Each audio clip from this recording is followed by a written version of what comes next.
Okay, so clean energy. Oh, okay. We hear about it all the time, right? Yeah. But we're not just talking about windmills and solar panels this time. Right. We're going deep into the world of fuel cells. Okay. Fuel cells, man. Yeah. They have this, like...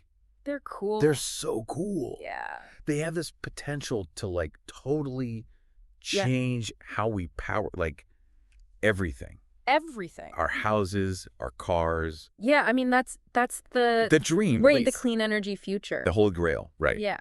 Finding those, like, really efficient and sustainable ways to make these fuel cells work, that's the key. And that's where catalysts come in. Catalysts. Tell me more. So catalysts are like, they're like the little helpers in chemistry. Okay. They speed up reactions, but they don't get used up in the process. So they're like the facilitators, they make things happen. Exactly. Like a really good matchmaker. Okay. You know, they bring the chemicals together, make the reaction happen faster, but they don't get involved themselves. We like that. Right. Yeah. But there's a catch. There's always a catch. There's always a catch, right? Yeah.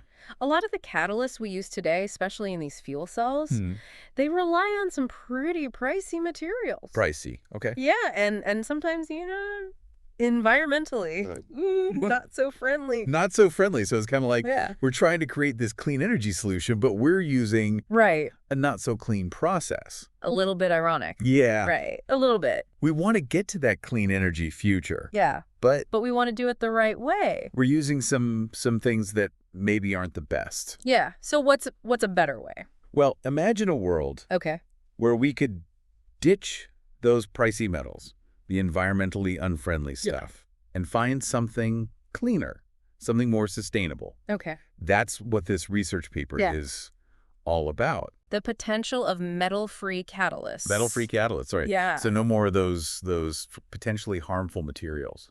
Yeah, less of an impact. Less impact. And this research focuses on a really important process in fuel cells. Okay. Called the oxygen reduction reaction. That sounds complicated. ORR. ORR, for short. All right. It's actually simpler than it sounds. Okay, good. Imagine a fuel cell, like a battery. Okay. You've got your positive side, your negative side. Got it. ORR, this oxygen reduction reaction, that's happening over on the positive side. Okay. And it's basically oxygen picking up electrons. Okay. Now, here's where it gets really interesting. Okay. Depending on how many electrons get involved, this ORR process, it can produce either water or hydrogen peroxide. Oh, okay. So there's like a fork in the road. Exactly. Okay. It can go one way or the other. And we want to control which way it goes. We want to control it, right. Because I'm assuming one of those is better than the other. Exactly. It's like choosing which path to take. Do we want more water or more hydrogen peroxide? So it's all about selectivity. You got it. Selectivity is key here. Okay, so how do we make sure these reactions are producing what we want?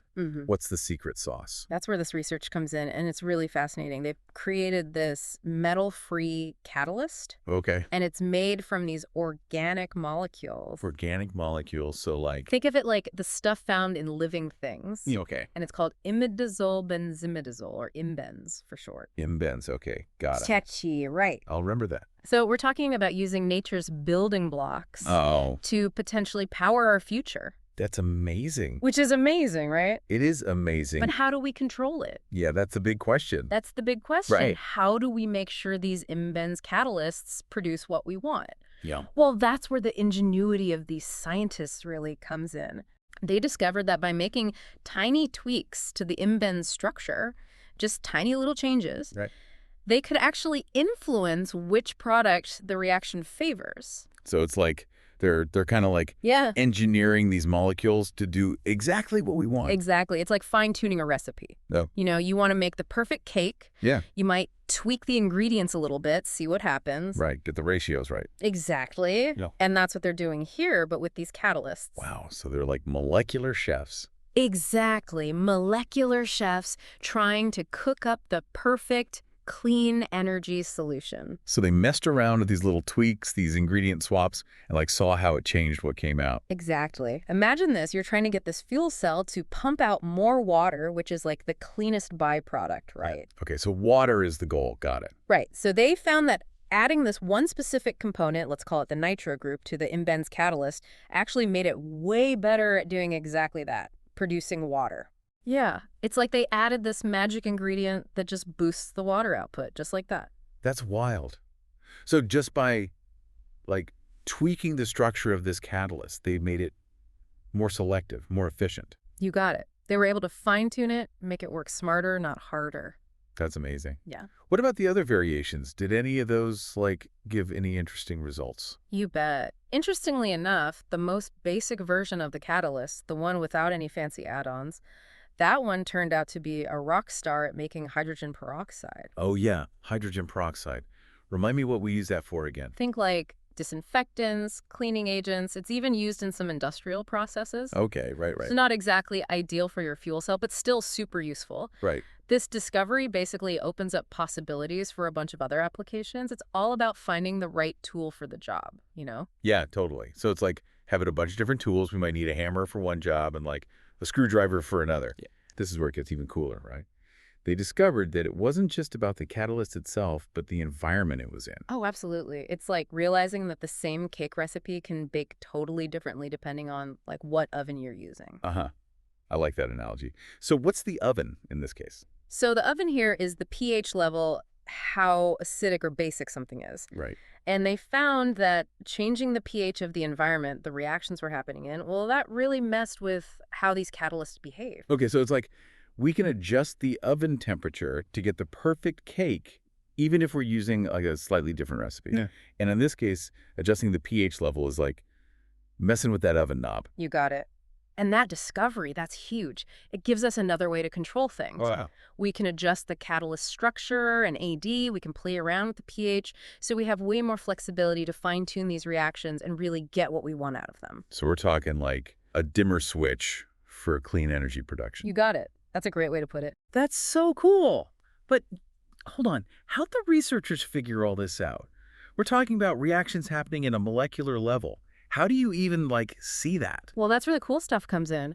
They used a bunch of fancy techniques and computer modeling to study these reactions, like really zoomed in. Whoa, so they basically got to see exactly how these molecules were interacting with each other, up close and personal. Exactly. And those insights are like gold because they help us understand why certain catalysts work better in specific situations. It's like they got this blueprint showing us the secret recipe for success. You know what I mean? Yeah. That's amazing. It's like having X-ray vision into the world of molecules. So what this, like, molecular deep dive show? What's the secret sauce behind these metal-free catalysts? Well, remember how we were talking about that basic version of the catalyst, the one that's like a hydrogen peroxide making machine? Yeah, the one without all the bells and whistles. Right. So through their analysis, they found that it interacts with oxygen in this, like, really specific way. Imagine this. Instead of grabbing onto oxygen with, like, a firm handshake, it kind of just, like, boops it gently. A gentle boop. Okay, now you're just messing with me. I'm serious. It's called an end-on configuration. And it turns out this boop, this specific way of interacting, is what makes it such a hydrogen peroxide rock star. Chemistry is wild. Wow. Who knew that such a subtle difference in how these molecules are interacting could totally change the outcome? I swear, this is why I love science. Always full of surprises. For real. And this, remember we were talking about measuring how fast these catalysts work, like how quickly they can churn out those reactions. Yeah, like their RPMs, right? Exactly. So get this basic catalyst, even though it's the simplest one, it was actually the fastest, zipping through those hydrogen peroxide producing reactions like a champ, especially in that alkaline environment we talked about. So not only is it picky, it's speedy too. No wonder it caught the researchers' attention. Yeah. That's like finding a chef who's not only a master of a specific cuisine, but crazy efficient in the kitchen too. Nailed it. This research has really opened our eyes to how much potential these metal-free catalysts have. It's like we stumbled onto this gold mine of clean energy solutions. And we don't even need those pricey metals. We've got these organic molecules, these Imbenz catalysts that are versatile, tunable, and surprisingly efficient. And the best part, we're just getting started. This research just scratched the surface. They only looked at a few Imbenz catalysts, but there's a whole universe of possibilities out there. It's like they handed us this treasure map, and now it's up to us to explore, right? Yeah. Who knows what other clean energy treasures are out there just waiting to be discovered? Exactly. By tweaking these catalysts, messing around with different structures and conditions, we could unlock even better efficiency and, like, totally new possibilities for a cleaner, more sustainable future. This deep dive has been a wild ride. From the basics of fuel cells to, building the perfect molecule, it's amazing. The future of clean energy is looking bright, and it might just be powered by the same stuff that makes up life itself. Thanks for joining us, and until next time, keep those minds curious.